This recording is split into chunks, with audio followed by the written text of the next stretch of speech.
En este vídeo vamos a resolver el ejercicio de calderos borboteantes, que es el parcial que se ha puesto en noviembre de 2023, ¿vale? Lo primero que voy a hacer es apuntar cuáles son los datos que a mí me corresponden del enunciado. Si recuerdas, en el ejercicio había una tabla y en función de tu primer apellido tenías que utilizar una información u otra. El mío es Jiménez, sería la segunda línea, así es que lo primero que voy a hacer es apuntar que son 55.000 barras, 14 empleados, un 12%, 120.000 y un 20%, ¿de acuerdo? De esta manera, cuando yo vaya a realizar mis cálculos, ya no tengo que estar pendiente de esta tabla y no me equivoco, no me salto de línea, no me equivoco de número, ¿de acuerdo? Así es que ahí lo dejamos. Bueno, pues vamos a ir viendo el enunciado. Nos dice que de hierro fundido se ha comprado un total de 55.000 barras en mi caso. El precio unitario es de 2,5 y cada barra, y por compras de gran volumen nos han aplicado un descuento del 5%. Al final del ejercicio se había pagado un 90% de lo facturado. Bueno, pues yo voy apuntando. Cojo mis 55.000 barras, fíjate que pone aquí de mi tablita, ¿vale? Que es esta tablita de aquí. He cogido la casilla de materias primas a un precio de 2,5 por 0,95 porque me hacen un descuento del 5%. Esto es lo que voy a poner como coste, lo voy a poner como gasto y como pago voy a poner el 90% de esa cantidad. Aquí lo puedes ver, ¿vale? Que he aplicado un 90%. Luego se produce, o sea, aplica un tratamiento antioxidante que dice que se ha gastado 1.500 euros en marzo, 1.200 en septiembre y 300 en diciembre. Y nos dice que las facturas se pagan a los 60 días. Bueno, pues en principio como coste yo voy a apuntar todo lo que hemos utilizado este año, 1.500 más 1.200 más 300, lo voy a apuntar también como gasto y lo único que en el momento del pago tengo que tener en cuenta que lo que se ha comprado en diciembre, al pagarse a 60 días, no se va a pagar este año, se va a pagar el año que viene. Entonces, aquí pondría el importe del gasto menos esos 300 euros.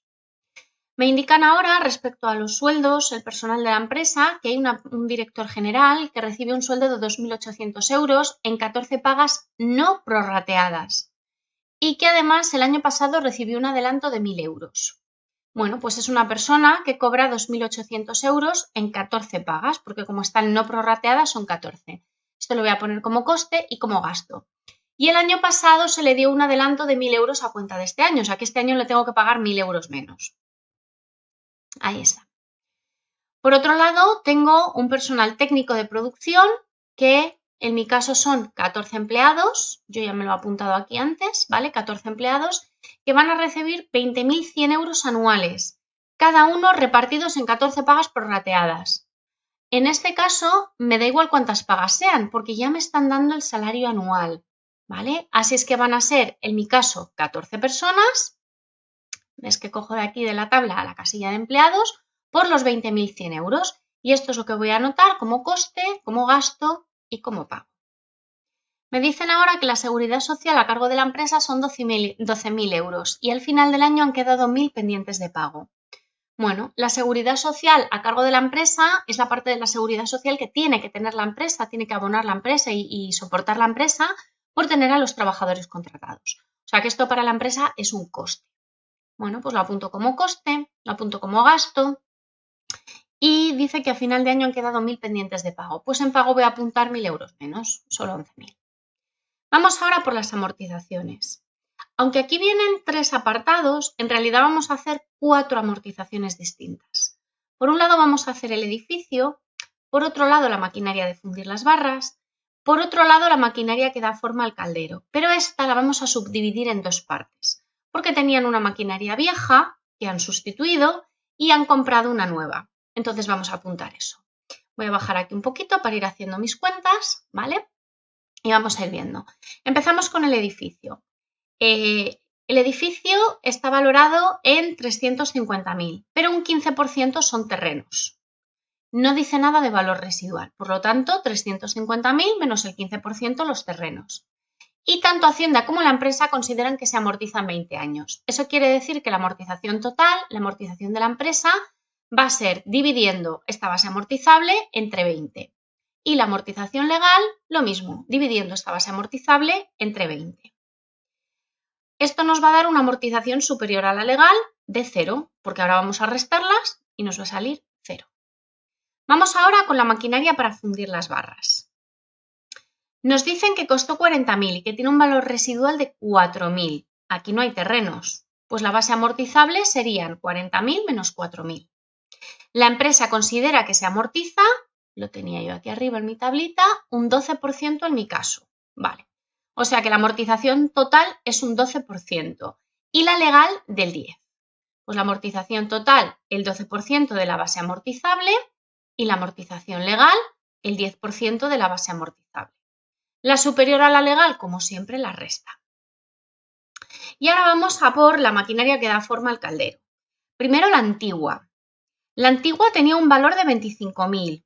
Ni valor residual, ni terrenos, ni nada. Por lo tanto, la base amortizable de la maquinaria que da forma al caldero antigua serían 25.000. Y se amortizaba un 10% anual. Si no me dicen nada más, esta es la amortización que van a aplicar tanto la empresa como Hacienda. ¿De acuerdo? Entonces, la amortización total, que sería la que haría la empresa, es un 10% de esta cantidad, pero solo la he utilizado hasta el 30 de junio. Es decir, que solo se ha utilizado 6 meses de 12 que tiene un año. Por eso multiplico por 6/12. La amortización que permite aplicar Hacienda, la amortización legal, la misma, la base amortizable por el 10% por esos 6 meses. Y la amortización superior a la legal, la resta de ambas, que en este caso me da 0. Vamos ahora por la maquinaria nueva. Nos dice que el precio de adquisición de la nueva ha sido de 30.000 euros y no tiene valor residual. O sea que la base amortizable van a ser los 30.000 euros. De nuevo, me dicen que la empresa quiere amortizarla un 20%. La empresa la va a amortizar un 20% anual, pero ¿cuándo ha entrado en funcionamiento? El día 1 de julio. Se ha quitado la antigua, se ha puesto la nueva. Por lo tanto, ¿cuánto tiempo se va a amortizar? 6 meses. Entonces, vamos a hacer el 20% de 6/12. ¿Vale? Y por otro lado, Hacienda considera que se aplica un 10%. Pues de nuevo hacemos la base amortizable por el 10% por 6/12. Y esto nos da la amortización superior a la legal, que sería la resta de ambas. Vuelvo ahora a mi tabla. En mi tabla tengo dos líneas, una para la amortización legal y otra para la superior a la legal. Pues lo que tengo que hacer es sumar los 4 conceptos, es decir, voy a sumar la amortización legal del edificio, más la amortización legal de la maquinaria de fundir, más la amortización legal de la maquinaria de los calderos viejo, más la amortización legal de la maquinaria de los calderos nueva. ¿Vale? Y entonces aquí apunto, ahí están los 4 conceptos sumados. Esto es un coste y es un gasto. La amortización jamás, jamás, jamás es pago. Y para la amortización superior a la legal, 3/4 de lo mismo. Voy a sumar las 4 amortizaciones superiores a la legal que he calculado. Continuamos. Nos dicen ahora que los gastos de publicidad y marketing han ascendido a 10.000 euros en total. 10.000, 10.000 y 10.000. Coste, gasto y pago. Y que los suministros han sido un 10% más que el año anterior, que fueron 2.500. Pues 2.500 más el 10%, 2.750. Esto es coste, es gasto y es pago. Vale, vamos ahora con la financiación. Nos dice que la empresa tiene 400.000 de capital propio. El coste estimado es de un 2%. Pues el 2% de 400.000 serían 8.000 euros. Esto es un coste calculatorio, por lo tanto lo pongo solamente en coste. Nos han dado una subvención de capital, pero una cosa es que te la concedan y otra cosa es que te la paguen.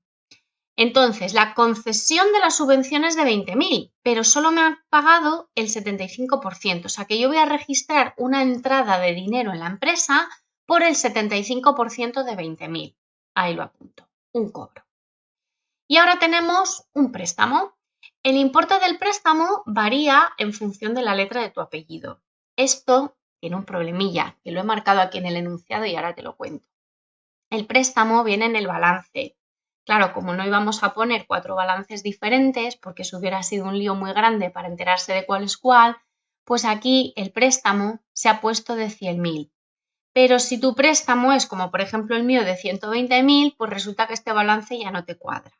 Si pasa esto el día del examen final, no te preocupes. Tú utiliza la información que te viene en el balance tal cual, ¿de acuerdo? Y con eso estará bien resuelto el ejercicio.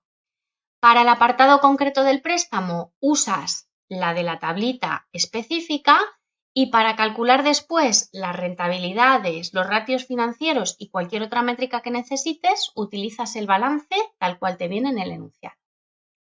Vale, vamos a volver entonces a nuestro préstamo. En mi caso es un préstamo de 120.000 euros y me dice que tiene intereses al 8% y que el primer año se devuelve la mitad. Bueno, pues apunto que entran en mi empresa 120.000, que tengo que devolver la mitad, el 50%, 60.000. Y ahora calculo los intereses sobre todo el préstamo que me han dado, porque la empresa primero paga los intereses y después devuelve. Pues primero pagamos los intereses, que serían 120.000 por el 8%, que van a ser un coste, un gasto y un pago, y luego apuntaría la devolución del préstamo. ¿De acuerdo? Bueno, y con esto ya hemos terminado. Ya nos dice que la producción total ha sido de 6.000 calderos, que se han vendido 5.700. Vamos a hacer una cosa, vamos a sumar la columna de costes, ya tengo sumada toda la columna, y voy a apuntar estos datos que me dan aquí para poder calcular mi precio de coste, mi precio de venta, mi producción total. Entonces, la producción como número de unidades producidas son 6.000 unidades. Las ventas como número de unidades vendidas son 5.700. Un margen, en mi caso, del 20%, que ya lo tenía apuntado antes, y nos dice que se han cobrado el 95% de las ventas. Bueno, pues lo primero que voy a hacer es calcular mi precio de coste. Para calcular mi precio de coste divido el total de la columna de costes entre el número de unidades producidas, 6.000. Ahora calculo mi precio de venta. Dice que es un margen sobre el propio precio de coste. Bueno, pues lo que hago es que al precio de coste, 86,67, le sumo el 20% de 86,67 y de esta manera tengo mi precio de venta.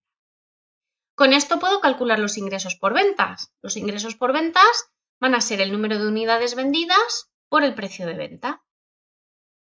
Y los cobros por ventas van a ser el 95% de estos ingresos por ventas. Me queda la producción. La producción son los ingresos por ventas más el almacén. ¿Cuántas unidades han quedado en el almacén? 6.000 menos 5.700, 300. ¿A qué precio? A precio de coste. Os lo apunto y traslado la información a la tabla. La producción en producto-producción. Los ingresos por ventas en ingresos por ventas. Y los cobros por ventas en la columna de cobros y la de ventas. Con esto puedo calcular todos los totales de todas las columnas y ya solo me quedan los resultados. Cobros menos pagos, resultado monetario. Ingresos menos gastos, resultado económico. Y producto menos coste, resultado interno. Todos los resultados son positivos, todo parece que está bien, ¿de acuerdo? Y lo que tenemos o lo que podemos observar es un gran resultado monetario, ¿vale? Esta empresa tiene mucho dinero en efectivo. Claro, le acaban de dar un préstamo enorme, entonces tiene mucho dinero en efectivo, seguramente por ese motivo. Pero si no hubiera préstamo, le diríamos a la empresa que con tanto dinero en efectivo sería interesante que lo invirtiera para sacarle mayor rendimiento.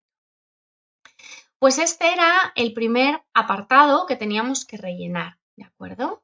Y aquí hacíamos todas nuestras cuentas y ahora venía el siguiente apartado en el que tenemos que calcular las productividades. Bueno, entonces voy a ir apuntando los datos que tengo para las productividades. A ver qué se me mueve esto.